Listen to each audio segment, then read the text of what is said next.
अरे कहां तक कहें देवादिदेव महादेव। अब सुनो, एक प्रसंग सुनाते हैं।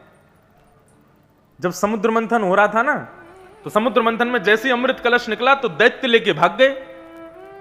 दैत्य लेके जैसे ही भागे तो सब देवता दौड़े दौड़े भगवान के पास गए, बोले भगवान ये तो बड़ा गलत हुआ, मेहनत हमने की और अमृत लेके चले गए सारे दैत्य। ठाकुर जी बोले चिंता मत करो, मैं कुछ करता हूं। इतने में ही भगवान अति सुंदरी परम सुंदरी मोहिनी के रूप में प्रकट हो गए। इतने सुंदर बन के आए, इतने सुंदर बन के आए, सारे देवता पहले उन पर मोहित हो गए। भगवान सबको समझा रहे हैं, अरे मुझ पे क्यों मोहित हो रहे हो, मैं दैत्यों को मोहित करने आया हूं, तुम लोग क्यों हो रहे हो। देवता बोले नहीं नहीं, तुम जो कोई भी हो हमको बड़ी प्रिय हो, हमको अमृत नहीं चाहिए, लेकिन तुम हमारी हो जाओ।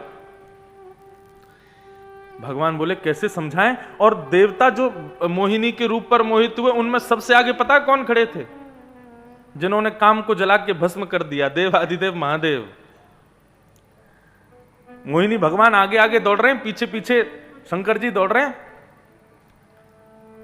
मोहिनी भगवान बार बार कहते हैं, अरे शंकर जी मेरे पीछे मत पड़ो, मैं नारायण हूं। शंकर जी कहते हैं कोई बात नहीं, लेकिन अब तो विवाह तुमसे ही करना है, पार्वती को हम समझा देंगे। इतने सुंदर बन के आए ठाकुर जी मोहिनी रूप में। आपके रूप पर कौन मोहित नहीं होगा ठाकुर जी। मेरी बेटी को आप बड़े प्रिय हो। त्रिभुवन कमनम तमाल वर्णम रविकर गौर वराम वरम दधाने। आहा, हमारे पूज्य नाना जी कथा में बताया करते थे कि जब नंद भवन से नंद नंदन पीतांबरी पहन करके सुंदर मोर पीछ लगा करके बाकी अदा से पीला पटका डाल करके जब नंद भवन से बाहर निकलते हैं, तो सूर्य भी अपने आप को बादलों की ओट में छुपा लेता है। क्यों छुपा लेता है। बोले भैया अब एक सूर्य पृथ्वी पर भ्रमण कर रहा है, इस सूर्य के आगे मेरी कोई ताकत नहीं पृथ्वी को प्रकाश देने की, पृथ्वी को सौंदर्य बनाने की। सूर्य भी छुप जाता है ठाकुर जी को देख करके। इतने सुंदर हो नाथ। हमारे ब्रज में तो कहते हैं, हे कृष्ण लला तुम होते लली तो गरे कट जाते करोड़न के। लाला तुमने बहुत बड़ी कृपा करी जो तुम लाला बन के आए। क्यों, यदि तुम लाली बन के आए होते तो वृंदावन में लोग दर्शन थोड़ी करते, ठाकुर जी को देख करके वहीं मूर्छित होकर मर जाते। इतने सुंदर हैं। मेरी बेटी को तो आप प्रिय हो, मेरी बेटी से आप विवाह करो। भगवान बोले केवल सुंदरता देख करके विवाह करना चाहते हो। दामाद में केवल सुंदरता नहीं देखनी चाहिए, दामाद में शौर्य भी होना चाहिए।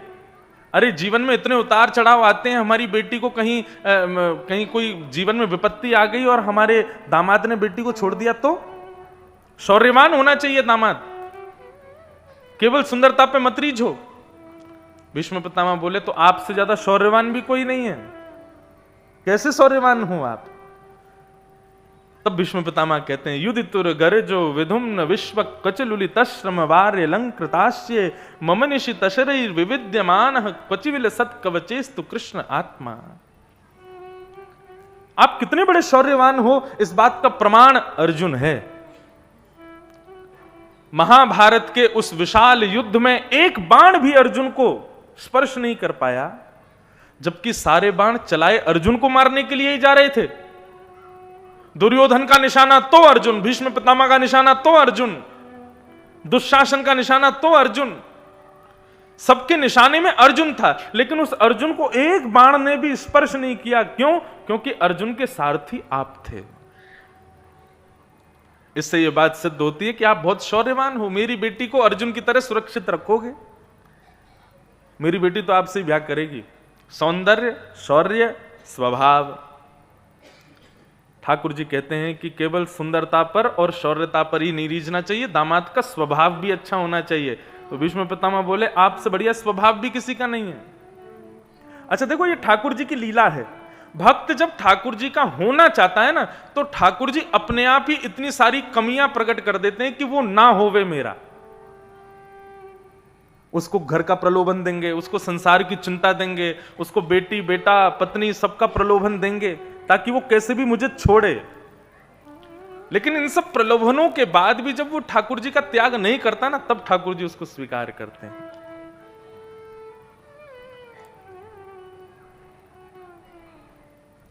भीष्म पितामह ठाकुर जी से कह रहे हैं, प्रभु आप जैसा स्वभाव भी नहीं है किसी का। कैसा स्वभाव है आपका? सपदि सखिवचो निशम्य मध्य निज पर योर वलयो रथम निमेश्य सेन योर भयोर मध्य रथम स्थापय। अर्जुन ने आपसे प्रार्थना नहीं करी थी कि मेरे रथ को लेकर के उभय सेना के बीच में चलो। अर्जुन ने आपको आज्ञा दी थी, हे योगेश्वर कृष्ण मेरा रथ लेकर के आइए और रथ में बिठा करके मुझे ले चलिए, मैं देखना चाहता हूं मेरा युद्ध किन से होने वाला है। अर्जुन ने आपसे प्रार्थना नहीं की थी, आज्ञा दी थी आपको।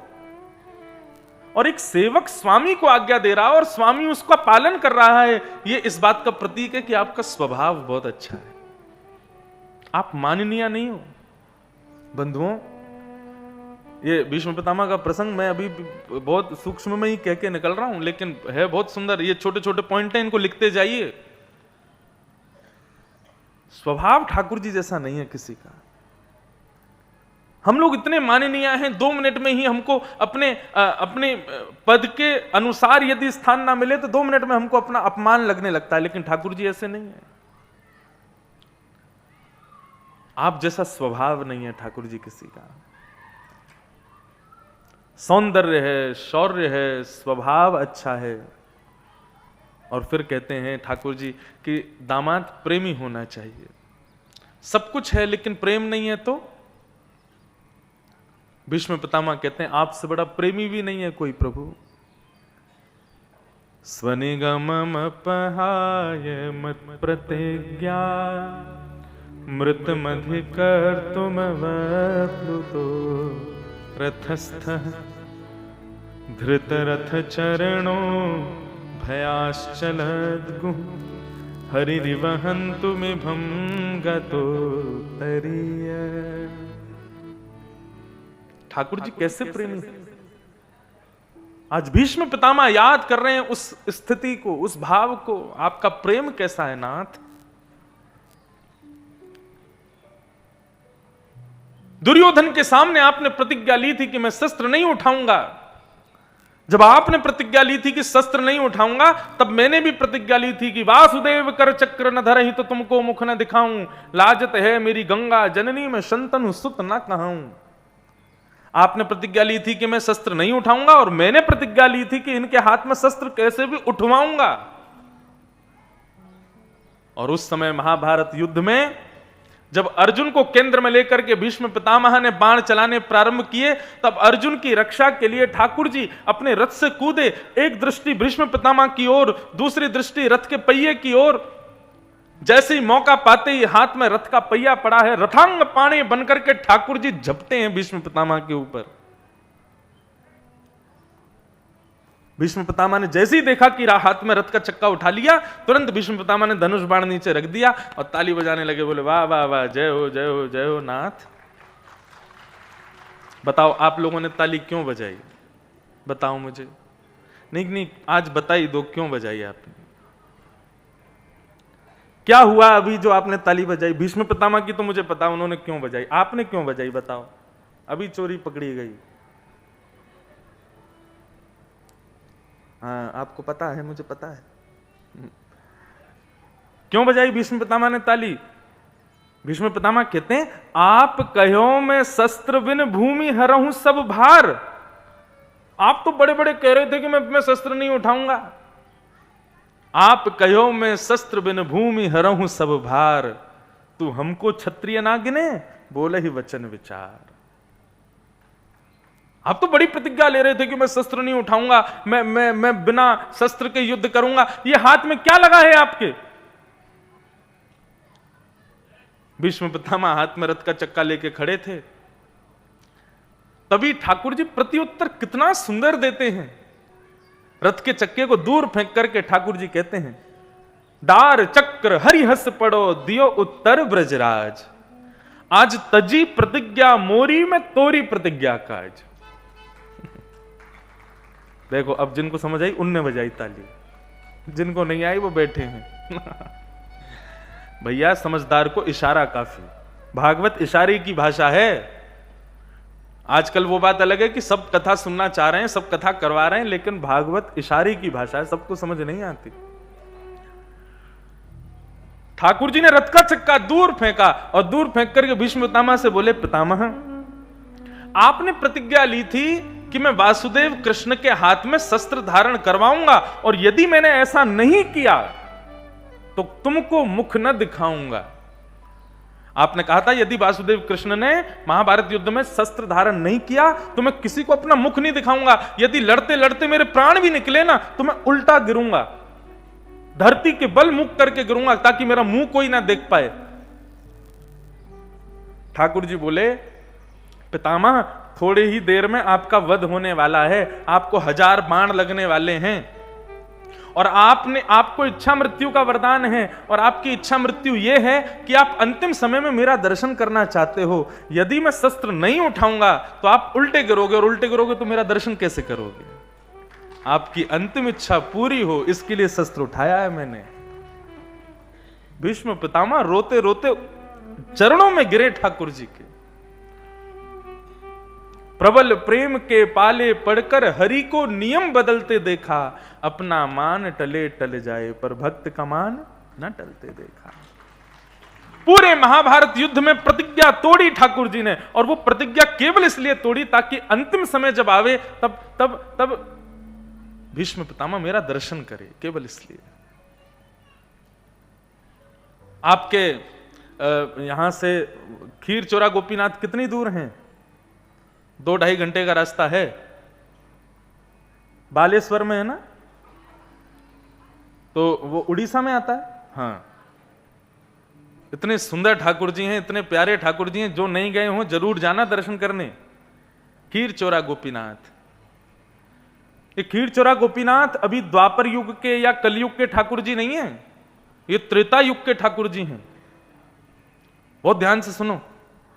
मेरा तो बहुत मन था कि यहां मैं आया हूं तो एक दिन जाऊं, लेकिन आने जाने में बहुत समय लगेगा तो कथा कैसे सुनाऊंगा, तो यहीं से प्रणाम उनको कर ले रहा हूं।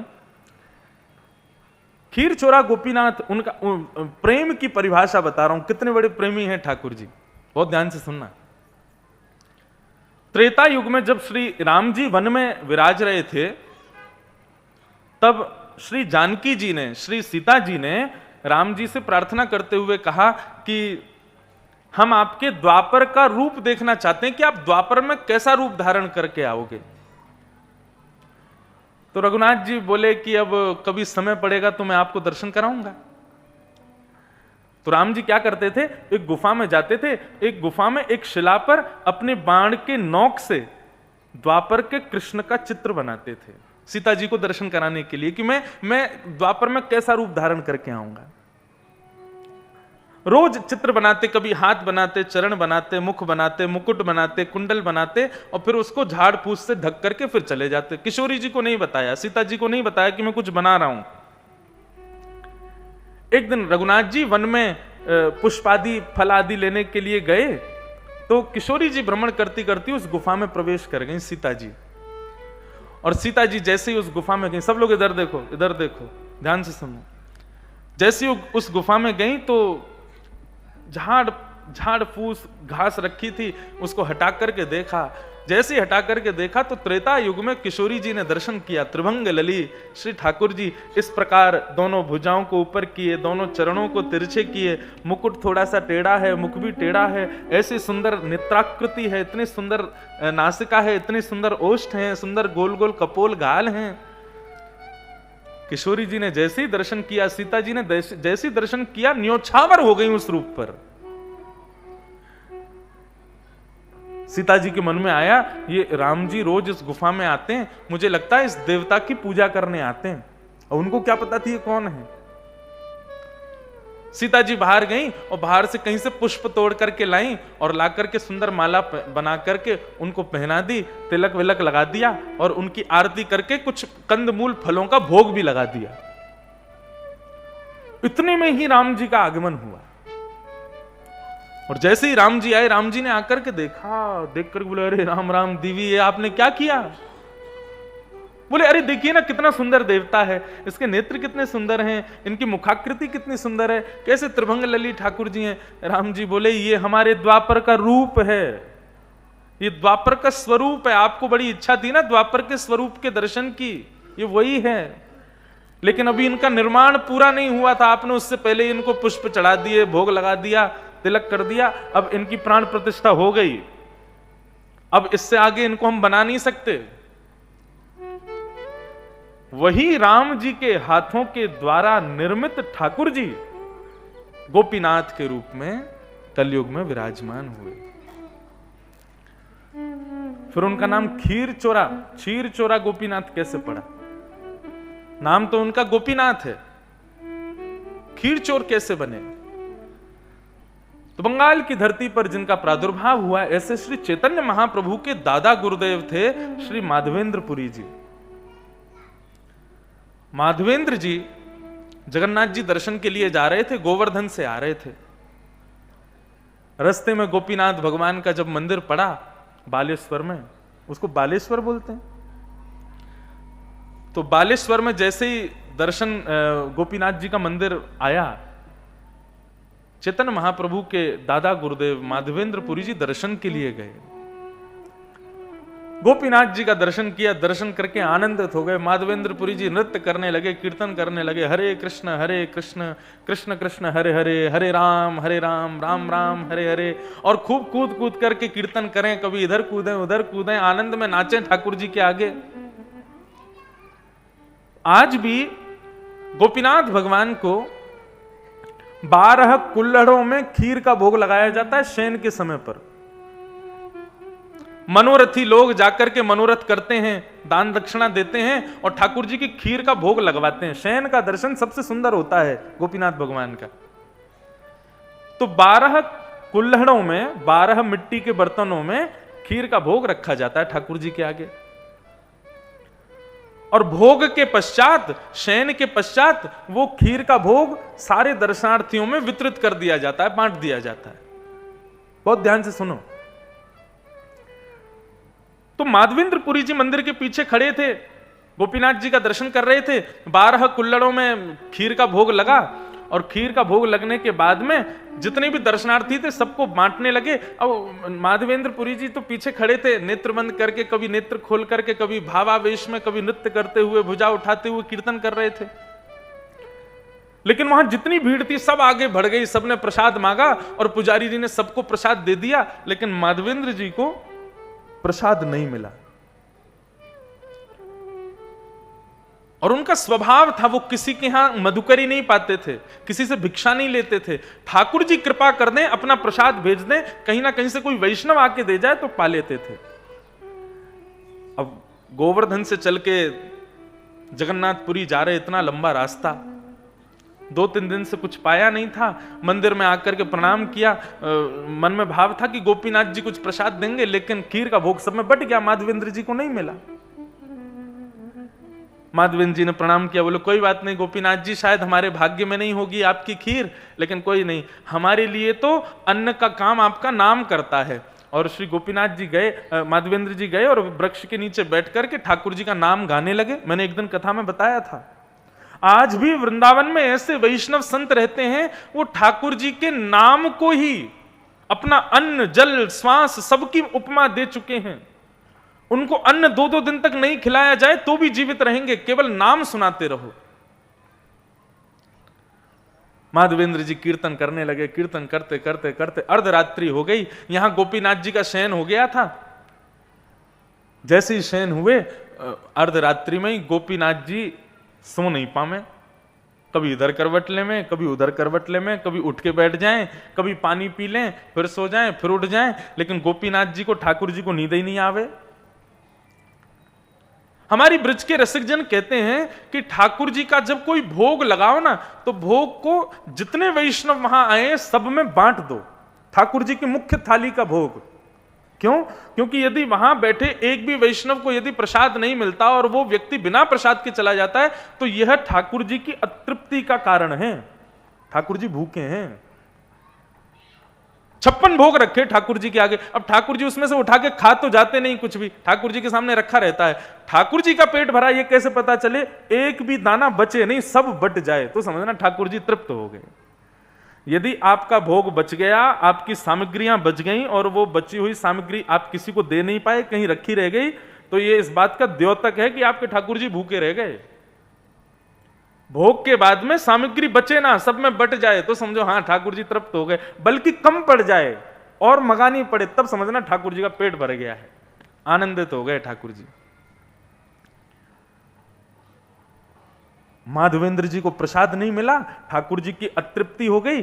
ठाकुर जी रात भर बेचैन, कभी इधर करवट लें उधर करवट लें, और ठाकुर जी बोले कहां जाऊं क्या करूं, बड़ी तेज भूख लगी है। इतने में ही ठाकुर जी ने पुजारी जी को स्वप्न दिया और स्वप्न में जाके बोले मुझे बहुत जोर से भूख लगी है, जल्दी मेरा मंदिर खोल। पुजारी बोलो आपको इतनो सारो खीर को भोग लगाए हो, अभी भी भूखे रह गए आप? बोले कितने कितने कुल्लड़ भोग लगे मुझको? बोले 12 कुल्लड़न में भोग लगे। बोले नहीं, आज केवल 11 कुल्लड़ भोग लगाए। पुजारी बोले नहीं नहीं, हम तो रोज गिन के 12 कुल्लड़ रखते हैं, 11 कुल्लड़ कैसे हो गए? बोले मेरा भोग ऐसे थोड़ी लगे, मेरे सामने रखवे से, मेरे भक्तन में जब बांट दियो जावे, सब बाकू प्रेम से पाले तब मेरा पेट भरे। तुमने आज 11 कुल्लड़ भोग बांटा है, 12 कुल्लड़ नहीं। पुजारी जी बोले नहीं नहीं, हमने 12 कुल्लड़ बांटा है। बोले नहीं, तुमने 11 कुल्लड़ बांटा है, क्योंकि मेरा माधवेंद्रपुरी भक्त पीछे खड़ा था, मुझे पता था इतनी भीड़ है कि उस तक भोग नहीं पहुंच पाएगा, इसलिए 12वां कुल्लड़ मैंने अपनी जेब में छुपा लिया था, मैंने अपनी पीतांबरी में बांध लिया था। इसलिए अभी आओ मंदिर खोलो, हमारी पीतांबरी में से 12वां कुल्लड़ जो रखा बचा हुआ भोग का, उसको लेके जाओ और माधवेंद्र जी को अभी जाके खिलाओ, तब मेरी भूख मिटेगी। पुजारी जी नेत्र खुले, स्नान किया, रात के 2 बजे भागे दौड़े सीधे मंदिर में, ताले आदि खोल करके देखा गोपीनाथ जी शयन कर रहे हैं। ठाकुर जी के बगल में, इनको ये जो जेब होती है इसको बोलते हैं गोजा। जैसे ही ठाकुर जी के गोजा में हाथ डाला तो उसमें 1 कुल्लड़ खीर रखी हुई थी, ठाकुर जी ने छुपा के रख ली थी। पुजारी जी के नेत्र सजल हो गए, बोले जय हो नाथ, जय हो कृपानाथ, आपकी कृपा कैसी, आपकी लीला कैसी।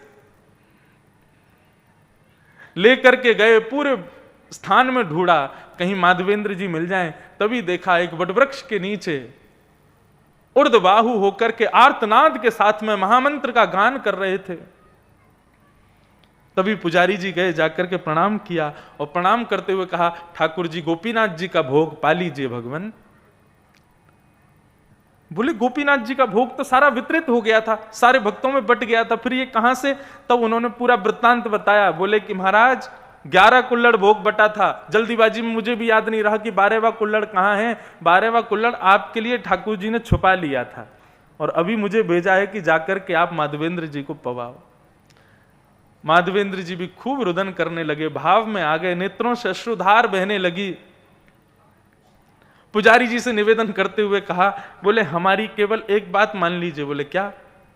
बोले सदा सर्वदा के लिए श्री गोपीनाथ जी का नाम अब बदल दो। बोले क्या रखें? बोले नाम तो गोपीनाथ ही रहने दो, लेकिन इनका नाम धर दो खीर चोरा गोपीनाथ। और तब से एक भक्त की तृष्णा को मिटाने के लिए, एक भक्त के स्वाद को पूर्ण करने के लिए, एक भक्त के भाव की पूर्ति के लिए ठाकुर जी ने इस कलिकाल में खीर को चोरी किया, इसलिए उनका नाम पड़ गया खीर चोरा गोपीनाथ।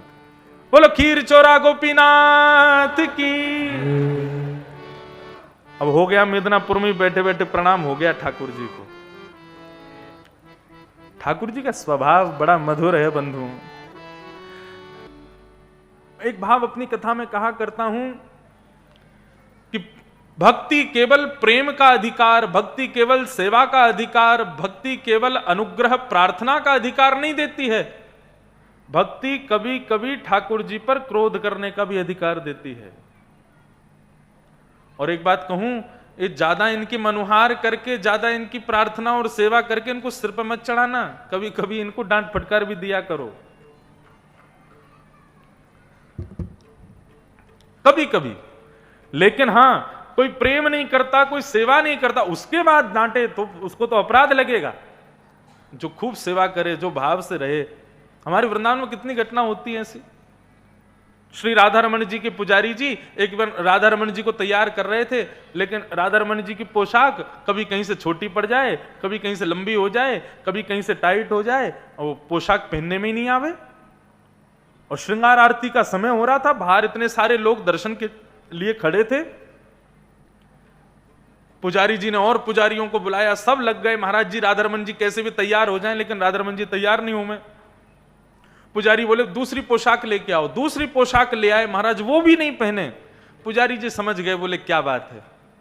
पोशाक आदि सब बगल में रख दी, सबको कहा थोड़ा मंदिर से बाहर जाओ। सारे पुजारी बाहर आ गए। एक बुजुर्ग से पुजारी जी वो राधा रमन जी के सन्मुख बैठे और पोशाक श्रृंगार सामने रख दिया और ठाकुर जी से बोलो हमें सही पता है कि तुम पहनना नहीं चाह रहे हो, आज ज्यादा ही नाटक सिर पर चढ़ गए हो, और ये सब पोशाक रखी है, श्रृंगार रखा है, नहीं पहनना तो ऐसे ही बता दो, हम क्यों मेहनत करें। इतने सारे लोग दर्शन के लिए खड़े हैं, मैं भी अभी कपाट खोल देता हूं, दर्शन खोल देता हूं, आप ऐसे नंगे दरंगे खड़े रहो, सब आपका ऐसे ही दर्शन करके जाएंगे, ऐसे ही आपका चित्र लेके जाएंगे और ऐसे ही सब हो करके जाएंगे आपके आगे। मुझे क्या, बाहर दिल्ली से बंबई, कलकत्ता, चेन्नई, मद्रास, ना जाने कहां कहां से लोग आए हैं दर्शन के लिए, खोल देता हूं मैं कपाट। लेकिन आप हमारे स्वामी हो, इसलिए एक बार और प्रयास कर रहा हूं, अगर इस बार आपने पहन लिया तो ठीक, नहीं तो मैं दर्शन खोल दूंगा। और जैसी डांट लगा करके महाराज वही पोशाक जो अभी पैर में आ ही नहीं रही थी, जो पोशाक हाथ से ऊपर चढ़ी नहीं रही थी, उसी पोशाक को धराया तो ठाकुर जी ने सहजता से पहन लिया। ये भक्ति अधिकार देती है कभी कभी अपने नाथ पर क्रोध करने का, परंतु क्रोध जानबूझ के नहीं करना है, स्वभावतः हो जाए। और वो क्रोध भी सांसारिक क्रोध नहीं बंधुओं, भक्ति भाव का ही क्रोध हो, वो स्वीकार है नाथ को। भीष्म पितामह ने भगवान की स्तुति गाई और स्तुति गाते हुए अंतिम क्षण जैसी समीप आया, उत्तरायण के सूर्य हुए, भीष्म पितामह ठाकुर जी को देखते देखते अपने प्राणों का परित्याग कर देते। बोलो भक्त वत्सल भगवान की। भीष्म पितामह पर कृपा की ठाकुर जी ने। तत्पश्चात ठाकुर जी द्वारिका गए। ठाकुर जी के द्वारिका के जाने के उपरांत उस बालक का जन्म हुआ जिस बालक की भगवान ने गर्भ में जाके रक्षा की थी, और उस बालक का नाम परीक्षित रखा गया। परीक्षित धीरे धीरे बड़े हुए। अर्जुन एक बार द्वारिका गए, परंतु आज द्वारिका से लौटने में अर्जुन को 6 महीने लगे। चिंता हुई युधिष्ठिर को कि इतना लंबा समय हो गया, अर्जुन अभी तक लौट करके नहीं आए। तब युधिष्ठिर जी भीम से कहते हैं कि भीम पता तो लगाओ, अर्जुन को गए 6 महीने हो गए, अभी तक लौट के नहीं आया, द्वारिका में सब कुशलता तो है ना, सब मंगल तो है ना। युधिष्ठिर जी इतना कह ही रहे थे, तभी मुख्य द्वार पर एक दीनहीन सा व्यक्ति आके गिर पड़ा। दौड़ करके देखा तो कोई और नहीं, अर्जुन ही था। अर्जुन तेजहीन, बिना मुकुट के, बिना कवच के, बिना गांडीव धनुष के अर्जुन को देख करके युधिष्ठिर जी थोड़े घबरा गए। बोले अर्जुन तुम तो द्वारिका गए थे ना, ये सब तुम्हारी स्थिति कैसे हो गई? द्वारिका में सब मंगल तो है ना, तुम्हारा मुकुट कहां है, कवच कहां है, तुम्हारे आयुध कहां हैं? तब अर्जुन ने बताया, वंचितो हम महाराज हरिणाम बंधुरूपिण येन ते पहितं तेजो देव विस्मापनम महत्। महाराज द्वारिकाधीश अपनी लीला पूरी करके चले गए, जिनकी वजह से हस्तिनापुर का राज्य हमको प्राप्त है, जिनकी वजह से गांडीव धनुष के बल से मैं पूरे विश्व पर राज्य करता था, आज वो कृष्ण हमें अकेला छोड़ के चले गए भैया। जिन कृष्ण की वजह से इंद्र का आधा सिंहासन हमेशा खाली रहता था कि जब चाहे अर्जुन आके बैठ सकता है, वो कृष्ण हमें छोड़ के चले गए। जैसे ही सुना कि श्री कृष्ण अपनी लीला पूरी करके चले गए, ये भाव सुनते ही युधिष्ठिर जी मौन हो गए। जिन कृष्ण के कृपा से, जिनके उपकार से हम लोग हस्तिनापुर पर राज्य करते हैं, जिनकी कृपा से महाभारत युद्ध जीता है, आज वो कृष्ण हमें अकेला छोड़ के चले गए। और जब वो कृष्ण ही नहीं है तो फिर हम यहां रहकर के क्या करें? अपने पुत्र, अपने पौत्र परीक्षित को राज्य गद्दी पर बिठा करके और पांडव सब स्वर्गारोहण को चले गए। परीक्षित छोटे बालक हैं अभी, परंतु ब्राह्मणों को प्रार्थना करके गए पांडव कि आप परीक्षित को समय समय पर ज्ञान उपदेश करते रहना कि राज्य पाठ कैसे संभालना है। परीक्षित जी धीरे धीरे बड़े हुए, ब्राह्मणों के नेतृत्व में रहकर के बड़े हुए, इसलिए संत सेवी बने। परीक्षित के राज्य में कोई भी दूषित कृत्य नहीं होता। परीक्षित जी के राज्य में सब बिल्कुल मंगल था। एक दिन परीक्षित जी वन में भ्रमण कर रहे थे, तभी परीक्षित ने एक आश्चर्य देखा। और आश्चर्य क्या देखा? एक वृषभ यानी कि एक बैल अपने एक पैर पर खड़ा है, 3 पैर उसके काट दिए हैं, और एक काला काला व्यक्ति उसके चौथे पैर को भी काट रहा है। परीक्षित ये दृश्य देख करके घबरा गए, बोले ये क्या हो रहा है? मेरे राज्य में हिंसा हो रही है। तलवार निकाल करके मारने को भागे उस काले व्यक्ति को, तो वो शरण में आ गया, चरण छू लिए, महाराज मुझे मत मारिए। परीक्षित पूछते हैं तुम कौन हो? बोले मैं कलयुग हूं। तुम कलयुग हो? बोले जी मैं कलयुग हूं। और ये वृषभ कौन है, ये बैल कौन है? बोले ये धर्म है। धर्म के 4 चरण होते हैं बंधुओं, सत्य, दान, दया और पवित्रता। जिसके अंदर ये चारों चीजें हैं या चारों में से कोई एक भी है, वो व्यक्ति धर्मावली है।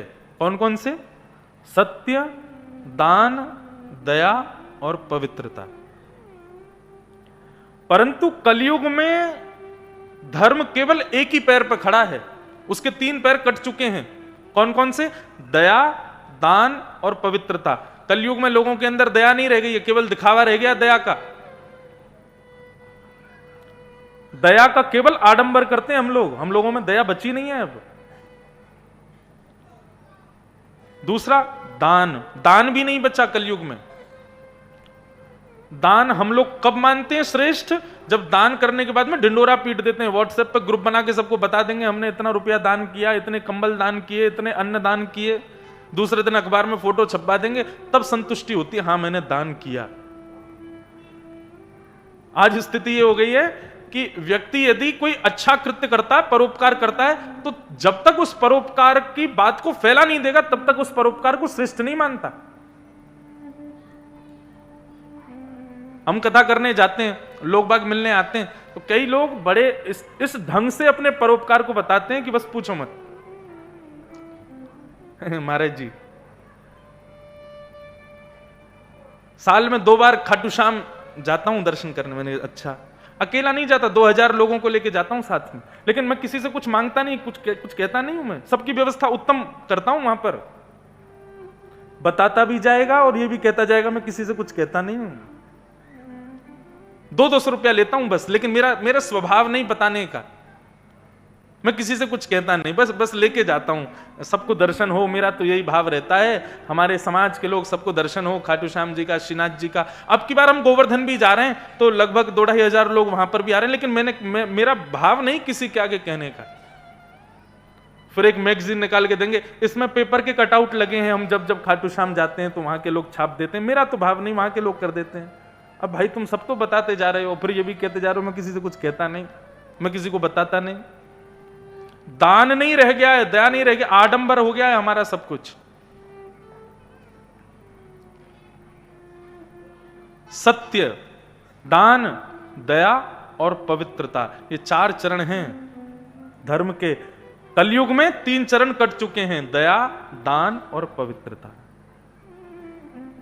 पवित्रता भी नहीं है हम लोगों में।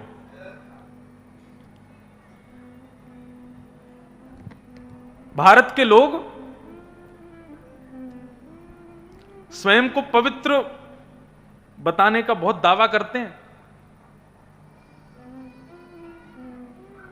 कभी जाके देखिए शिवालयों में, कभी जाकर के देखिए मंदिरों में, क्या दुर्गति करके आते हैं हम मंदिरों की। कुछ महीने पहले मेरी कथा थी बनारस में। काशी विश्वनाथ का सुबह मंगला दर्शन करने के लिए गया। मंगला दर्शन के बाद में और फिर हजारों की भीड़ चारों तरफ से मंदिर में जैसी प्रवेश करती है, हाथों में कटोरियां लिए, डिस्पोजल ग्लासों में दूध लिए और बिस्लरी की बोतलों में गंगाजल लिए, और जहां से उनको जगह मिलती है वहीं से विश्वनाथ भगवान पर फेंक देते हैं।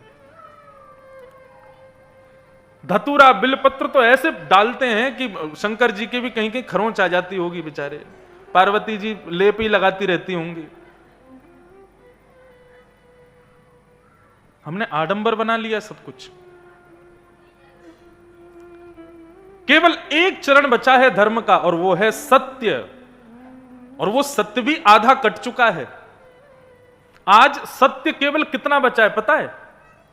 हम बोलते तो झूठे ही हैं, बोलने के स्वभाव में तो झूठ ही है, लेकिन हां सुनना सच चाहते हैं, सुनना असत्य नहीं चाहते। केवल इतना सत्य बचा है।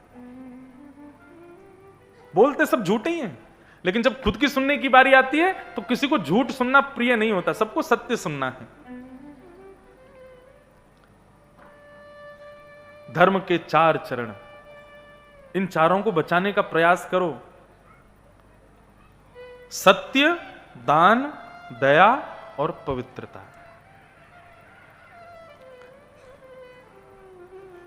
कलयुग सत्य को भी काट रहा है, मतलब धर्म पूरी तरह धराशायी होने वाला है कुछ दिनों में। जिस दिन सत्य सुनने में भी नहीं मिलेगा ना, उसी दिन धर्म नष्ट हो जाएगा।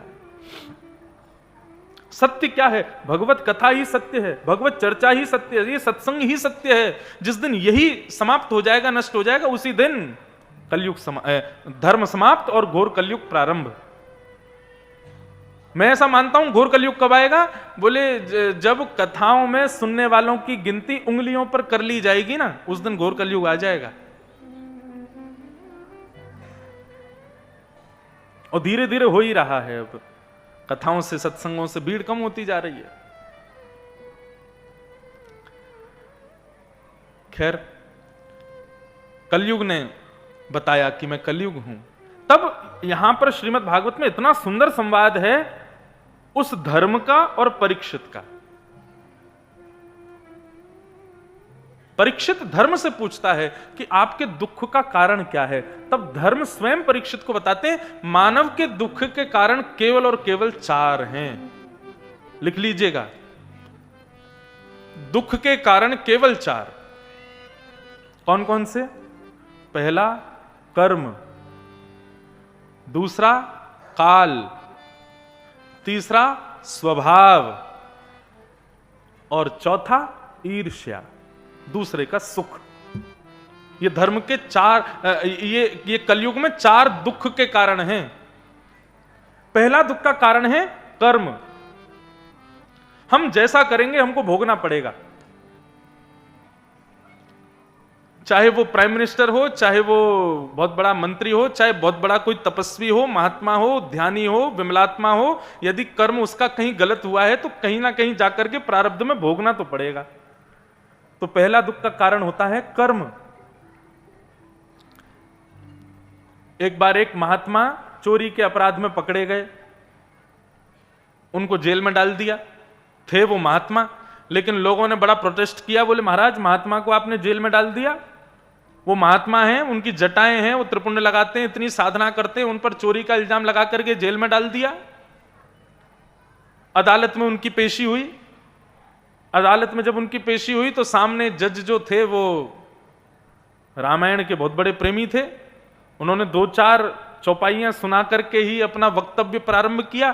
तो जो कटघरे में खड़े थे महात्मा, उन्होंने भी कहा कि इसको 1-2 चौपाई सुना के मैं छूट जाऊंगा।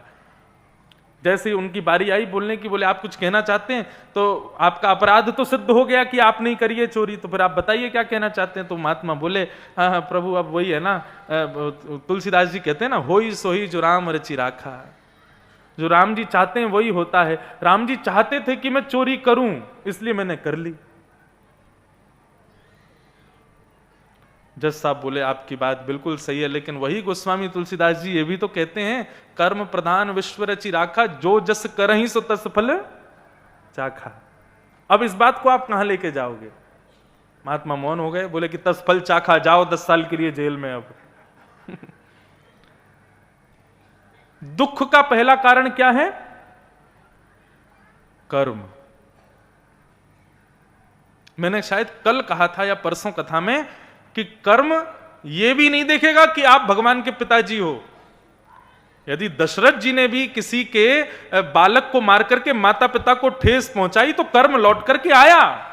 उसी पुत्र विरह में दशरथ जी को भी प्राण त्यागने पड़े। उसने इतनी भी दया नहीं की कि ये भगवान के पिताजी हैं। और कबीरदास जी कहते हैं, कर्म गति तारे ना ही टरे। दूसरा दुख का कारण है काल, समय। कई बार आपने कुछ गलत नहीं किया, आपके कर्म भी अच्छे थे, आपका सब कुछ अच्छा था, लेकिन फिर भी जीवन में दुख आ जाता है। वो है काल का दुख। और ये दुख ऐसा नहीं है केवल किसी गिने चुने, सबके जीवन में आता है काल का दुख, समय का दुख। और 2 साल पहले तो पूरा भारत, क्या पूरा विश्व इस काल के दुख से ग्रसित था। क्या नाम था उस दुख का? सबको पता है। 2018 में भी एक दुख का कारण आया था, नवंबर में। 18 में आए थे। नोटबंदी कब हुई थी? 16 में। जिनको बहुत दुख है वही जोर से बोले। तो ये सब क्या है? कोरोना का आना, नोटबंदी हो जाना, एक महामारी का फैल जाना, ये सब काल के दुख हैं। अच्छा, ये तो देखिए सार्वभौम काल के दुख। लेकिन कई बार हमारी प्राइवेट लाइफ में भी, पर्सनल लाइफ में भी कई बार हमारा समय खराब रहता है, काल का दुख होता है। अब ये काल का दुख जो होता है ना, यह भी एक प्रकार से छुपा हुआ कर्म का ही दुख है। आपके पूर्व जन्म के कर्म का, आपके किसी गुप्त कर्म का जो आपको पता भी नहीं है, उसकी वजह से आप भोग रहे हो। पहला दुख का कारण, वो सत्यनारायण भगवान की कथा आती है ना, सत्यनारायण भगवान कथा में एक कथा हम लोग सुनते हैं। एक व्यापारी था, उसने सत्यनारायण भगवान की पूजा रखी और पूजा करके कहा एक संतान हो जाएगी तो मैं आपकी कथा कराऊंगा। उसके घर में एक पुत्री का जन्म हुआ, उसने सत्यनारायण भगवान की कथा नहीं करवाई। फिर वो पुत्री बड़ी हो गई तो उसका ब्याह कर दिया। ब्याह करने के बाद में वो पुत्री विदेश जाके रहने लगी अपने पति के साथ, तो उसने अपने पिता को भी बुला लिया। पिता भी अपने दामाद के साथ व्यापार में हाथ बटाने लगे। एक दिन राजा के यहां पर चोरी हो गई और चोर सारा धन लेकर के भाग रहे थे, सैनिक चोरों के पीछे भाग रहे थे। तभी चोरों ने एक गली में घुस करके सारा धन उस व्यापारी की दुकान में फेंक दिया और चोर वहां से भाग गए। और हुआ क्या कि राजा के सिपाहियों ने आकर के उस व्यापारी को बंदी बना लिया और उसको कारागृह में डाल दिया।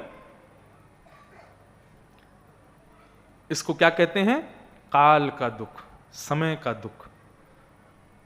तो कर्म का दुख, काल का दुख, और तीसरा दुख का कारण है स्वभाव। कई लोगों के स्वभाव ही दुखी होता है। सब कुछ बढ़िया है लेकिन फिर भी वो दुखी ही रहते हैं। पूछो भैया तुम रो क्यों रहे? बोले रो नहीं रहा, मेरा चेहरा ही ऐसा है। इतने उदास क्यों बैठे? उदास नहीं हूं, मेरा मुंह ही ऐसा है। कई लोगों के स्वभाव में दुख होता है। उनके लिए कितना भी अच्छा कर दो, कर करके हार जाओ, लेकिन वो सुखी नहीं होते। ऐसा व्यक्ति हर परिवार में होता है।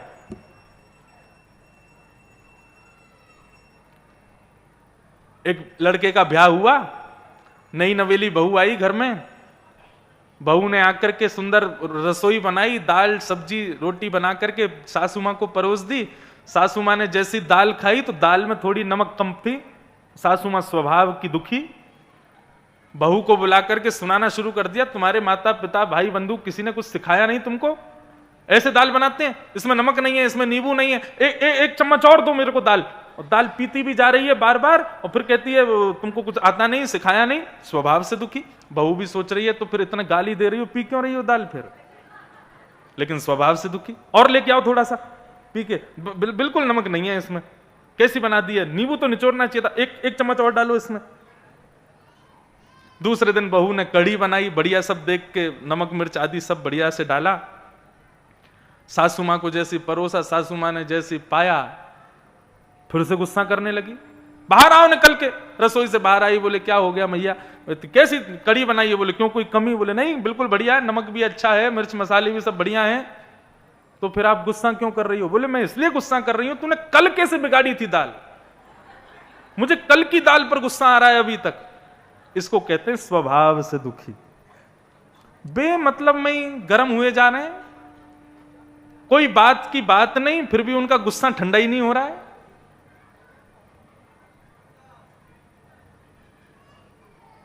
कर्म, काल, स्वभाव, और चौथा दूसरे का सुख। दूसरे का सुख हमारे दुख का कारण बन जाता है। भागवत में स्वयं धर्म कहते हैं, परीक्षित, कर्म से दुखी व्यक्ति, काल से दुखी व्यक्ति सुखी हो जाएगा एक दिन, लेकिन स्वभाव से और दूसरे के सुख से दुखी व्यक्ति कभी सुखी नहीं हो पाएगा। जो स्वभाव से दुखी है और दूसरे के उज्जवल भविष्य से दुखी है, ऐसे व्यक्ति को संसार में कोई सुखी नहीं कर सकता। दुख के इन 4 कारणों पर चर्चा हुई। तत्पश्चात कलयुग को परीक्षित ने कहा कि तुम मेरे राज्य को छोड़ करके चले जाओ। कलयुग बोला कहां जाऊं भगवान, आप सार्वभौम राजा हो, पूरी पृथ्वी के राजा हो, मैं कहां जाऊं? आप कृपा करके मुझे कुछ स्थान दे दीजिए, मैं वहीं रहूंगा। और कलयुग को 4 स्थान दिए गए। जिन व्यक्ति को अपना कल्याण चाहिए वो इन 4 स्थानों में कभी ना जाएं। द्यूतम पानम स्त्रियः सूना यत्रा धर्मश्चतुर्विध पुनश्च याचमानाय जात रूपमदात् प्रभो। 4 स्थान पहले दिए, बहुत ध्यान से सुनिए। जिन लोगों को अपना कल्याण चाहिए वो ये 5 काम कभी भूल के ना करें। और मैं तो व्यासपीठ से ये भी कह देता हूं, जो व्यक्ति इन 5 कामों से बचा हुआ है ना, ऐसा व्यक्ति कलयुग में है ही नहीं। वो या तो त्रेता में है, द्वापर में है, सतयुग में है। क्योंकि कलयुग का निवास पूरी पृथ्वी पर नहीं है, कलयुग का निवास केवल 5 स्थानों पर। परीक्षित जी ने बांध दिया उसको अपने घरों में निवास, उसको अपनी बुद्धि में निवास, उसको अपने स्वभाव में निवास हम लोग देते हैं इन 5 मार्गों से। कलयुग के घर में आने के 5 रास्ते हैं, इन 5 रास्तों को बंद कीजिए आज अभी इसी वक्त। कौन कौन से? पहला द्यूतम यानी कि जुआ।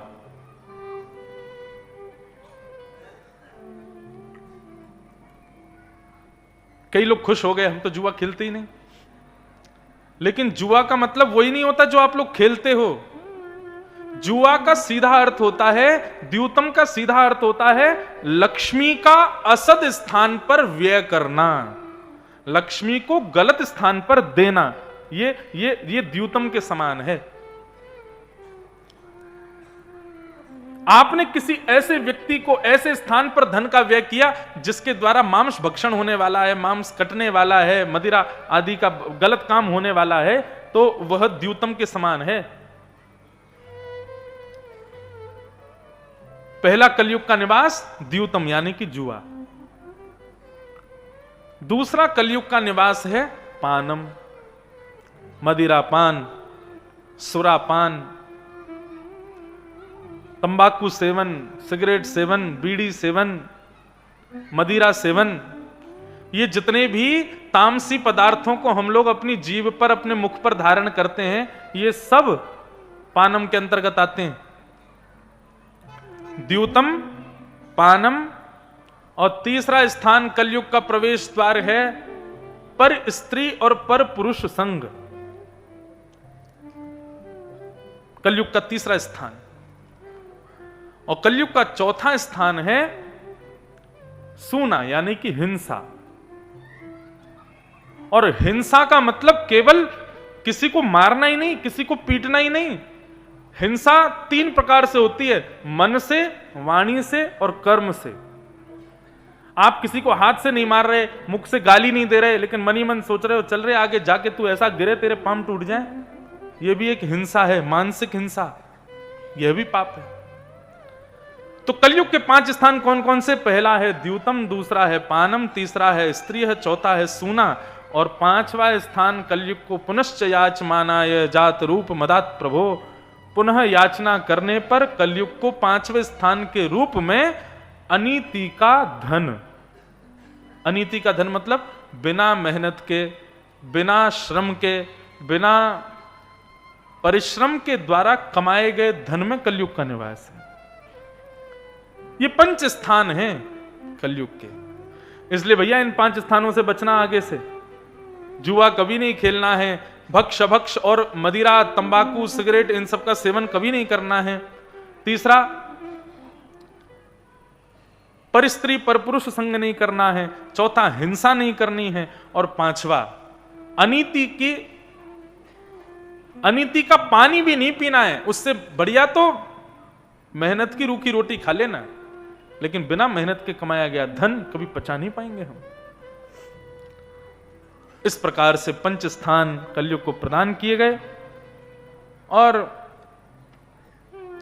राजा परीक्षित स्वयं भटक गए। 5 स्थान देने के बाद जब लौट करके अपने राज्य भवन में आए तो जरासंध का मुकुट अपने सिर पर धारण किया। अनीति का धन जैसे ही धारण किया, राजा परीक्षित की मति घूमने लगी और राजा परीक्षित आखेट को वन में गए शिकार करने के लिए। जिन राजा के यहां पे हिंसा करना पाप था, वो राजा स्वयं आखेट को वन में जा रहे हैं। जिन क्रियाओं पर, जिन बातों पर, जिन पद्धतियों पर हमारे घर में बैन लगा है कि ये काम कभी नहीं होने चाहिए, यदि वो काम घर में शुरू हो जाए तो समझना कलयुग आ गया है। हमारे घर में कभी प्याज लहसुन नहीं बनती, हमारे घर में कभी मदिरा पान नहीं होता, हमारे घर में कभी जुआ नहीं खेलते, हमारे घर में ये काम नहीं होते, लेकिन यदि किसी कारण से कोई एक काम भी हो जाए, समझना ये कलयुग का प्रभाव शुरू हो गया है। वन में गए, शमीक ऋषि के गले में मरा हुआ सर्प डाल दिया। क्यों? शमीक ऋषि समाधि में बैठे थे। समाधि में बैठे ऋषि को देखकर के राजा परीक्षित ने कहा, हे महाराज जी, मैं राजा परीक्षित हूं, बहुत प्यासा हूं, मुझे पानी पिलाइए। लेकिन शमीक ऋषि ऐसी समाधि में बैठे थे कि सुन नहीं पाए। राजा परीक्षित को लगा, ढोंगी बाबा यहां समाधि लगा करके बैठा है, एक छत्र सम्राट तुम्हारे यहां पर पानी मांग रहा है, तुम देने में कतरा रहे हो। तभी एक मरा हुआ सर्प अपने बाण से उठा करके और शमीक ऋषि के गले में डाल दिया। यह दृश्य कुछ बालकों ने देख लिया और यह दृश्य देख करके नदी में स्नान कर रहे शमीक ऋषि के पुत्र श्रृंगी को बता दिया। श्रृंगी को जैसे ही पता चला, मेरे पिता के गले में मरा हुआ सर्प डाल दिया परीक्षित ने। इति लंघित मर्यादम तक्षकः सप्तमे हनि, तुरंत जल लेकर के श्राप दे दिया। राजा परीक्षित को आज के ठीक 7वें दिन तक्षक सर्प डस देगा और उनकी मृत्यु हो जाएगी। श्राप दे दिया।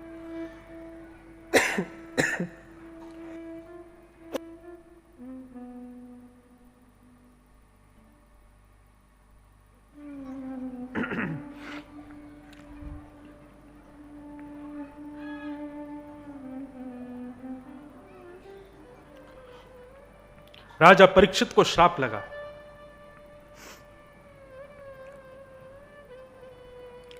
राजा परीक्षित लौट करके आए हैं, जैसे ही अपना मुकुट उतारा, कलयुग का प्रभाव खत्म हुआ और परीक्षित को पता चल गया मैंने क्या किया है। जो भी माताएं बहनें अब आ रही हैं, जहां जगह मिले वहां बैठ जाएं, सब पूरे श्रोताओं को डिस्टर्ब ना हो ऐसा विचार करें। लेट आए तो पीछे ही बैठें। बहुत ध्यान से सुनो।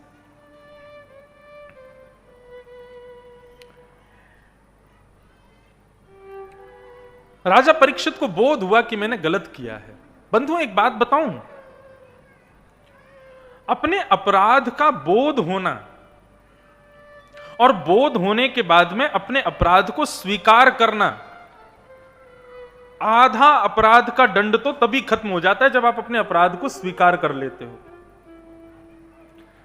अपराध का दंड बढ़ने कब लगता है? जब अपराध करने के बाद भी आप अपने अपराध को स्वीकार नहीं करते। मैं कौन से दंड की बात कर रहा हूं? पुलिस के दंड की या कोई पारिवारिक दंड की नहीं, कर्म के दंड की बात कर रहे हैं हम। कर्म जो दंड देता है ना, वो किस भाव पर देता है कि सामने वाले व्यक्ति ने अपराध किया, अपराध बोध तो हुआ लेकिन उसने अपना अपराध स्वीकार नहीं किया अभी तक। व्यक्ति जब अपना अपराध स्वीकार कर लेता है ना, आधा दंड तो तभी खत्म हो जाता है। और वो दंड बढ़ने कब लगता है? जब आपको पता चल गया कि आपने अपराध किया और उसके बाद स्वीकार भी नहीं किया। परीक्षित ने जैसे ही मुकुट उतारा, तुरंत उनको अपने अपराध का बोध हो गया। अरे राम राम, मैंने क्या कर दिया? एक संत के गले में मरा हुआ सर्प डाल दिया। राजा परीक्षित अपनी पत्नी से कहने लगे, देवी आज मैंने बहुत बड़ा अपराध किया। महात्माओं के गले में माला पहनानी चाहिए, चरणों में प्रणाम करना चाहिए, लेकिन मेरी कैसी कुबुद्धि, एक महात्मा के गले में मरा हुआ सर्प डाल के चला आया मैं, मेरी बुद्धि भ्रष्ट हो गई। रुदन करने लगे, आत्मग्लानि करने लगे, मन में विचार करने लगे, मेरा राज्यपाट जल करके नष्ट हो जाए, मेरी भुजाएं कट करके अलग हो जाएं, मैं जीवित क्यों हूं, मैं मर जाऊं अभी, इतना बड़ा अपराध मैंने किया है। तभी शमीक ऋषि के एक शिष्य आए और आकर के राजा परीक्षित को बताया, बोले राजन, आपने आज शमीक ऋषि के गले में मरा हुआ सर्प डाला, जिसकी वजह से शमीक ऋषि के पुत्र श्रृंगी ने आपको 7 दिन में मरने का श्राप दिया है। आप अपनी मुक्ति का उपाय खोज लीजिए। राजा परीक्षित दुखी नहीं हुए। ऐसी खिसक खिसक के आगे आ जाओ मैया, इतना उठ के आगे बढ़ के नहीं आओ, ऐसे ही आ जाओ बस। वैसे ही हम इतने पीछे चल रहे हैं कथा में और बीच में व्यवधान आता है और छूट जाएगी कथा। आज तो हमें लग रहा 12 बजे ही नंदोत्सव होगा रात में, जिस हिसाब से हमारी कथा चल रही है धीरे धीरे। लेकिन आनंद आना चाहिए, बस एक एक भाव समझ में आना चाहिए। अब रात में 12 बजे करेंगे, क्या बुराई है? माताएं बहनें कह रही हमें घर जाना है, दाल भात बनाना है? प्रेम से सुनो, जल्दी कर देंगे। नंदोत्सव का क्या है? अभी हमारे बस में आ जाए हनुमान जी महाराज, हमारे कथा के मुख्य यजमान है, उनसे कहेंगे वाणी पे आके बैठ जाओ, जैसे लंका कूद के गए थे ऐसे हम भी गोकुल पहुंच जाएंगे।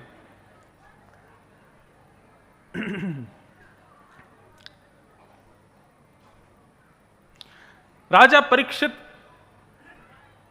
जैसे ही सुना कि 7 दिन में मरने का श्राप लगा है, राजा परीक्षित दुखी नहीं हुए। राजा परीक्षित नृत्य करने लगे और अपनी पत्नी से कहने लगे, देवी इस संसार का सबसे बड़ा सौभाग्यशाली व्यक्ति हूं मैं। बोले मरने का श्राप लगा है आपको 7 दिन में और आप कह रहे हो सौभाग्यशाली व्यक्ति हो? कैसे सौभाग्यशाली व्यक्ति हो? बोले क्योंकि तुम नहीं कह सकती कि तुम कल जीवित रहोगी। इस संसार में कोई व्यक्ति नहीं कह सकता कि वो कल जीवित रहेगा या अगले मिनट जीवित रहेगा या अगले क्षण जीवित रहेगा, लेकिन ये परीक्षित दावे से कह सकता है कि 7 दिन में यदि ब्रह्मा की भी इच्छा हुई मुझे मारने की तो मुझे मार नहीं पाएगा, क्योंकि एक ब्राह्मण ने मुझको 7 दिन का जीवन दान दिया है। कितनी बड़ी बात! क्या हमको पता है हम कल जीवित रहेंगे? हम रात्रि में जीवित रहेंगे? इस कथा के विश्राम तक हम सब लोग जीवित रहेंगे? हम कहते जरूर हैं लेकिन हमको पता नहीं है, हमारे प्राण कभी भी निकल सकते हैं। लेकिन राजा परीक्षित कह रहे हैं मैं ये नहीं देख रहा कि 7 दिन बाद मेरी मृत्यु होगी, मैं ये देख रहा हूं कहां अगले क्षण का भी नहीं पता। लेकिन आज राजा परीक्षित को श्राप देते हुए एक ब्राह्मण ने बता दिया कि अगले 7 दिन में ब्रह्मा भी तुझे नहीं मारेगा, 7 दिन बाद ही तू मरेगा। मैं कल भी जीवित रहूंगा, परसों भी जीवित रहूंगा, तरसों भी जीवित रहूंगा, 7 दिन तक जीवित रहूंगा। ये दावे से केवल परीक्षित बोल सकता और कोई नहीं बोल सकता। अब मुझे कोई पर्वत से फेंक दे, मुझे कोई समुद्र में डाल दे, मेरी मृत्यु तो तभी होगी जब तक्षक सर्प डसेगा, और वो 7 दिन से पहले डसेगा नहीं। बड़े लोगों के क्रोध में आशीर्वाद छिपा होता है, इसलिए हमारे शास्त्र क्या करते हैं, जितने बच्चे बैठे हैं ध्यान से सुनना, क्रोधापि देवेन वरेण तुल्यम। बड़े लोगों का क्रोध, बड़े लोगों की डांट, बड़े लोगों की पिटाई वरदान के समान होती है। जिस बालक ने कभी बड़े लोगों से गाली नहीं खाई, कभी माता पिता से पिटाई नहीं खाई, ऐसा बालक कभी पूजेगा नहीं। और जिस बालक को बात बात पर डांट पड़ी है, माता पिता की खूब लताड़ना भी हुई है, ऐसा बालक एक दिन पूजेगा जरूर, एक दिन कोई ख्याति जरूर प्राप्त करेगा।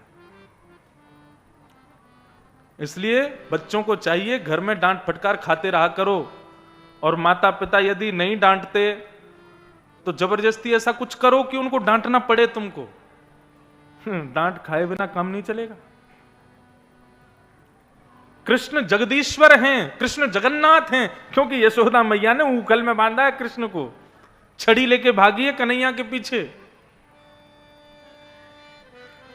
क्रोधापि देवेन वरेण तुल्यम, बड़े लोगों का क्रोध वरदान के समान होता है। राजा परीक्षित ने अपने पुत्र जन्मेजय को राज्य गद्दी पर बिठाया और स्वयं वन में चले गए। वन में असंख्य संत सामने बैठे हैं और सब संतों से प्रार्थना करते हुए राजा परीक्षित कहते हैं, जल्दी मरने वाली की मुक्ति का उपाय बताइए भगवान, मेरे जीवन के केवल 7 दिन बचे हैं, मैं क्या करूं जिससे मैं मुक्त हो जाऊं। सब ऋषि अलग अलग उत्तर देते हैं, ऐसा करो, लेकिन कोई भी प्रमाण नहीं दे पाता कि तुमको मुक्ति मिलेगी। तभी वहां पर श्री सुखदेव जी महाराज का आगमन होता है। सब सुखदेव जी को प्रणाम करो। कि तत्रा भवद भगवान व्यास पुत्रो यदिच्छया गामट मानो नपेक्ष अलक्षलिंगो निज लाभ तुष्टो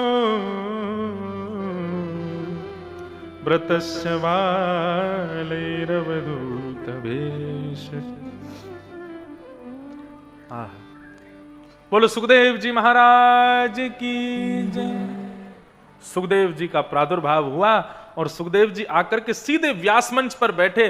आते ही सुखदेव जी के परीक्षित ने चरण पकड़ लिए और पकड़ करके कहा कि ये शाम संस्मरणात् पुंसाम सद्यः सुध्यन्ति वै गृहा किं पुनर्दर्शन स्पर्श पाद शौचासनादि।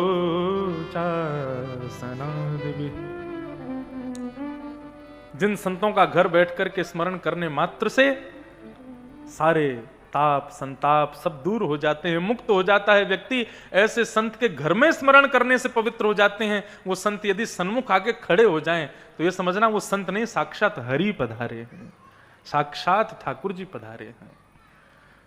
जिन संतों का घर बैठ करके केवल श्रवण करने से, स्मरण करने से आप स्वयं को पवित्र समझते हो, ऐसा संत यदि सामने आके खड़ा हो जाए, यही समझना नारायण आए हैं, तुरंत उनको प्रणाम कर लेना, तुरंत उनको दंडवत कर लेना। श्री सुखदेव जी महाराज की जय। सुखदेव जी महाराज पधारे। परीक्षित जी ने चरणों में प्रणाम किया। प्रणाम करते हुए प्रश्न किया, अतः पृच्छामि संसिद्धिम योगिनाम परमं गुरुम पुरुषस्येह यत् कार्यम म्रियमाणस्य सर्वथा। बंधुओं, संत कभी भी सन्मुख पधारे, बहुत ध्यान से सुनिए, आपकी जिज्ञासा बता देती है। आपके प्रणाम करने के बाद प्रथम शब्द निकला हुआ मुख से बता देता है कि आपका भाव कैसा है।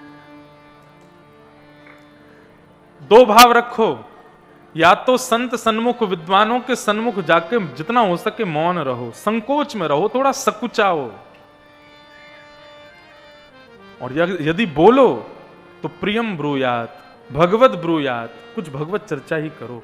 सांसारिक चर्चाएं करके ना अपना और उनका समय व्यर्थ मत करो। परीक्षित जी महाराज पूछते हैं, जल्दी मरने वाले की मुक्ति का उपाय क्या है, भगवत प्राप्ति का उपाय क्या है। बहुत ध्यान से सुनिए, जितना शोर वोर बालक कर रहे हैं इनको थोड़ा शांत कर दीजिए।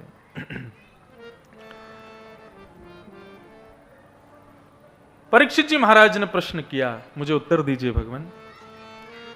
और श्री सुखदेव जी महाराज कहना प्रारंभ करते हैं, राजन कि वरीयाने शते प्रश्न कृतो लोकहितं नृप आत्मवीत सम्मत पुंसा श्रोतव्या विषय पर।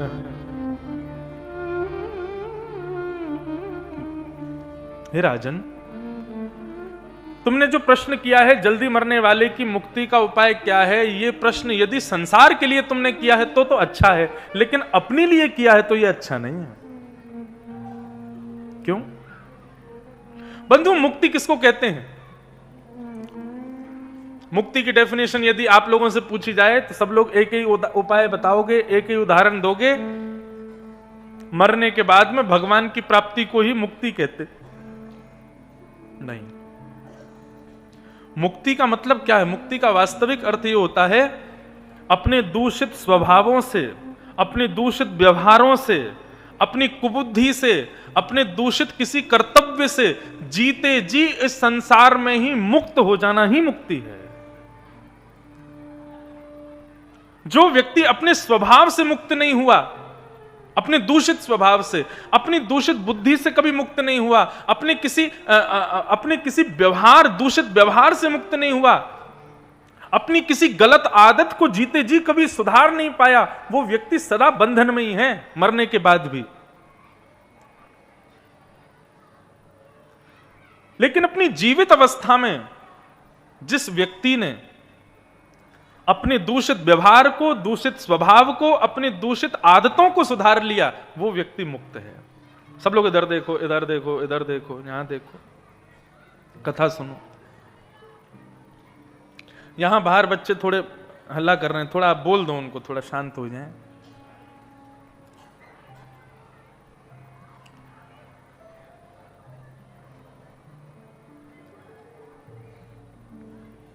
मुक्ति का मतलब क्या है? मन की तरंग मार लो, बस हो गया भजन, आदत बुरी सुधार लो, बस हो गया भजन। कोई तुम्हें बुरा कहे पर तुम सुनकर करो क्षमा, अपनी वाणी का स्वर संभाल लो, बस हो गया भजन। मुक्ति का मतलब कोई मृत्यु के बाद शरीर से मुक्त होने को मुक्ति नहीं कहते। मेरी दृष्टि में मुक्ति का मतलब है अपने दूषित स्वभाव, दूषित बुद्धि, दूषित आदतों से जीते जी मुक्त हो जाना, अपने आप को सुधार लेना ही मुक्ति है। वही मुक्ति। कोई व्यक्ति भजन तो बहुत करता है, कोई व्यक्ति सेवा तो खूब करता है, संतों के सन्मुख बैठता तो खूब है, लेकिन अपनी किसी दूषित आदत को नहीं सुधार पा रहा है, ऐसा व्यक्ति मुक्त नहीं हो पाएगा, कितना भी भजन करे। संतों के सन्मुख रहने से, गुरुजनों के चरणों में प्रणाम करने से, सत्संग करने से आपकी बुरी आदतें छूट जाएं, आपके बुरे विचार आने बंद हो जाएं, आपके दूषित व्यवहार बंद हो जाएं, तब समझना कि आप मुक्त हो, आप शुद्ध हो। राजा परीक्षित कहते हैं जल्दी मरने वाले की मुक्ति का उपाय क्या है? परंतु श्री सुखदेव जी महाराज कहते हैं राजन, यह प्रश्न संसार के लिए अच्छा है, तुम्हारे लिए अच्छा नहीं है। जल्दी मरने वाले की मुक्ति का उपाय उसको पूछना चाहिए जो सांसारी है। परीक्षित, तुम सांसारी व्यक्ति नहीं हो, तुम तो वो बालक हो जिसने जन्म बाद में लिया, भगवान का दर्शन गर्भ में पहले किया। भगवान ने तुम्हारी मातृ गर्भ में प्रवेश करके रक्षा की, केवल इसलिए रक्षा की ताकि एक दिन वही मुक्ति तुम मांग लो जो रावण को भी मिली है, जो कंस को भी मिली है, पूतना को भी मिली है, शूर्पणखा को भी मिली है। कहने का अभिप्राय, मुक्ति केवल भक्तों को मिलती है ऐसी बात नहीं है, मुक्ति तो राक्षसों को भी मिलती है। मुक्ति किसको मिलती है? जो भगवान का नाम गावे, जो भगवान का स्मरण करे, जो भगवान के हाथों मर जावे, भगवान की सुंदर कथाएं सुने, मुक्ति उसको मिलती है। अब ये राक्षस भले ही भगवान को शत्रु मानते थे, लेकिन शत्रु भाव से ही सही स्मरण तो भगवान के ही करते थे। कंस की यह स्थिति थी कि जब दाल खाने बैठता तो दाल में पड़े हुए जीरे में भी उसको कृष्ण ही दिखाई देते थे। रोटी खाने बैठता था तो रोटी जो थोड़ी जल जाती है उसके कालेपन में भी उसको कृष्ण ही दिखाई देते थे। तो भले ही कुभाव से ही सही, भले ही बैर भाव से ही सही, कृष्ण को भजता था, इसलिए उसको मुक्ति प्राप्त हुई। और यहां हमने अपनी उंगलियां घिसली, माला जपते जपते, कथाएं सुनाते सुनाते गला बैठा लिया, एक आसन में बैठे बैठे पैरों को बिल्कुल जकड़ लिया, इतनी मेहनत परिश्रम करने के बाद में हमको भी मुक्ति मिल गई, लेकिन हमने वैकुंठ जाके क्या देखा? जहां हमको बैठाया गया वहीं थोड़ी दूर पर कंस भी बैठा है, वहीं थोड़ी दूर पर रावण भी बैठा है, वहीं पे पूतना भी बैठी है, वहीं पे शूर्पणखा भी बैठी है, कुंभकर्ण भी वहीं बैठा है। ये वो लोग हैं जो भगवान को गालियां दे करके वैकुंठ चले गए, और हम यहां भजन करके वैकुंठ जा रहे हैं। तो हम में और उन राक्षसों में अंतर क्या रह गया फिर? परीक्षित, भक्त मुक्ति नहीं मांगता, भक्त तो भक्ति मांगता है। परीक्षित ने कहा मुक्ति और भक्ति में अंतर क्या है? बोले केवल इतना समझ लो, मुक्ति का मतलब मृत्यु के बाद भगवान का दर्शन, और भक्ति का मतलब जीते जी भगवान का दर्शन। हमारे ब्रज वृंदावन के लोग कहते हैं, कहा करूं वैकुंठ ही जाए, हमें नहीं जाना वैकुंठ। क्यों? जो राधा रमन वैकुंठ में विराज रहे हैं, जो राधा रमन, जो बांके बिहारी, जो राधा वल्लभ लाल वैकुंठ में दर्शन दे रहे हैं, वो हमारे वृंदावन में बैठे तो हैं। उनको छोड़ के हम वैकुंठ क्यों जाएं? भक्त का स्वभाव है, भक्त मुक्ति की कामना नहीं करता, भक्त तो भक्ति मांगता है, और अपने भक्ति के बल से उन्हीं वैकुंठनाथ को जीते जी अपने नेत्रों के आगे प्रकट कर लेता है। परीक्षित, तुम मुक्ति मत मांगो, तुम भक्ति मांगो। और जब परीक्षित के नेत्र खुले, 7 दिन बचे हैं केवल परीक्षित के पास। परीक्षित बोले, हजारों वर्ष लग जाते हैं लोगों को दर्शन करने में भगवान के, मुझे 7 दिन में हो जाएंगे। बोले 7 दिन नहीं, 1 क्षण में हो जाएंगे। बस भक्ति में उत्सुकता होनी चाहिए। परीक्षित, खुद बताना, आप शंकर जी पर आप जल चढ़ाते हो, हनुमान जी पर चोला चढ़ाते हो, वृंदावन बिहारी लाल का लड्डू भोग लगाते हो, मालाएं अर्पित करते हो। कितनी बार अर्पित करते समय आपने हृदय से कहा है कि नाथ आपको देखना है? कहा है कभी? कभी नहीं कहा। हर बार बिहारी जी जाते हैं, मैंने जैसा पहले दिन कथा में कहा था ना, हम अपनी पूरी सुना देते हैं, लेकिन ठाकुर जी से मेरी बुद्धि में भक्ति का मतलब पता है क्या है? मंदिर में जाओ, ठाकुर जी के सामने खड़े हो जाओ, कुछ मत कहो, ठाकुर जी से पूछो कैसे हो आप, सब आनंद मंगल, प्रसन्न तो हो ना आप यहां पर। मैं लगभग 5 वर्ष पहले भद्रकाली दर्शन किया था, नहीं 5 वर्ष पहले नहीं, वो अपने वो बैठे हैं नधानी जी, आपके साथ किए थे ना दर्शन। वास्तविकता मानिए, मैं काली दर्शन करने जब जाता हूं ना, काली मैया से कभी कोई प्रार्थना नहीं करता कि मैया मुझ पर ये कृपा करो, ये कर दो। हम जाके ये पूछते हैं, मैया ठीक हो, प्रसन्न हो। बंगाली बाबू खूब रसगुल्ला खिलाते होंगे आपको, खूब आनंद कराते होंगे। जीभ पूरे दिन बाहर रहती, थक जाती होगी, कभी भीतर कर लिया करो इसको।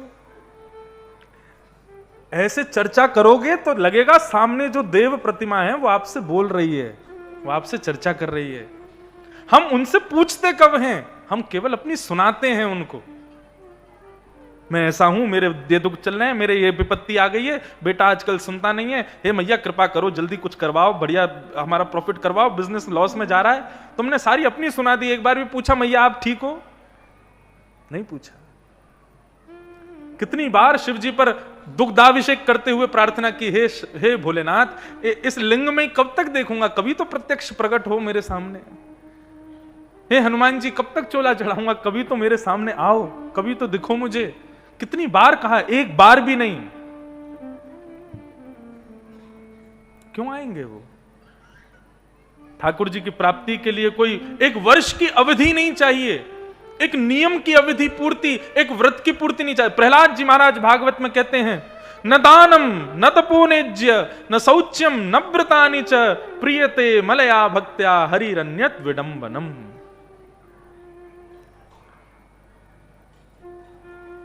ना प्रभु दान से मिलेंगे, ना तप से मिलेंगे, ना यज्ञ से मिलेंगे, ना पवित्रता से मिलेंगे, इन सब से भगवान नहीं मिलेंगे। आप 30 दिन के महीने में 15 दिन भले ही व्रत से निकाल दो। 9 दुर्गा देवी का व्रत कई लोग केवल जल पी करके और लौंग खा करके करते हैं, कितना भी कर लो। पूरे श्रावण मास महीने में निकाल दो, दाढ़ी मूछ मत बनाना, कितने भी नियमों का पालन कर लेना, ठाकुर जी नहीं मिलेंगे। केवल एक वस्तु होगी तो ठाकुर जी तुरंत मिल जाएंगे, और वो प्रहलाद जी कहते हैं वो क्या है? बोले प्रियते मलया भक्त्या। प्रिय भक्ति करोगे ठाकुर जी की, प्रेम लक्षणा भक्ति हृदय में होगी तो ठाकुर जी मिलेंगे।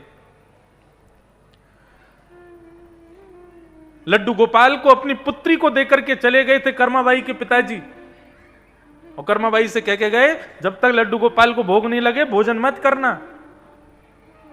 कर्माबाई ये भी विचार नहीं करती कि भोग बनाने के लिए नहाना पड़ता है, शुद्धता का विचार करना पड़ता है।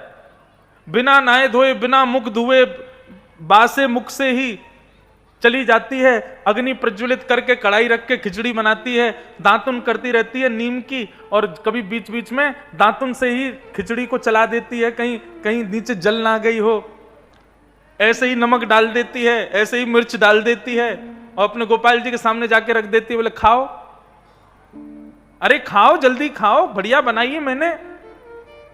अच्छा घी नहीं डला इसलिए नहीं खा रहे हो, घी लेके आती वो भी डाल देती, अब तो खाओ। क्यों? स्वाद नहीं है इसलिए नहीं खा रहे। तो ठाकुर जी के सामने रखे भोग को कोई उंगली से चाट भी लेती है, बोले बढ़िया तो बनाया, फिर क्यों नहीं खा रहे हो? अरे आप जब तक नहीं खाओगे मुझे खाने को पिताजी मना करके गए, गोपाल जी जब खाएं तभी खाना। अच्छा मैं चली जाऊं फिर खा लोगे? बाहर घूम घाम के आई, लौट के आई, देखा गोपाल जी ने अब भी नहीं खाया। कर्माबाई कहती है रुक जाओ, आने दो पिताजी को, पिताजी से कहूंगा दूसरे गोपाल जी लेके आओ, ये गोपाल जी वापस करके आओ। अरे नहीं खाओगे खिचड़ी तो आपके गोल मटोल गाल पिचक जाएंगे, पतले हो जाओगे, दुबले हो जाओगे। इतने भाव से पुकार रही है ठाकुर जी को। जगन्नाथ जी प्रकट हो गए और प्रकट होकर कर्माबाई की उस खिचड़ी को खाने लगे। मुंह जल गया जगन्नाथ जी का। ये प्रेम विगलित स्वरूप है श्री जगन्नाथ जी। नेत्र भी पिघले हुए, नासिका भी पिघली हुई, मुख भी पिघला हुआ, किसके प्रेम में? उस कर्मा के प्रेम में। कर्मा ने कोई जप नहीं किए, कोई नियम नहीं किए, कोई व्रत नहीं किए, कोई अनुष्ठान नहीं किए, केवल अपनी प्रेम लक्षणा भक्ति से ठाकुर जी को प्रसन्न किया।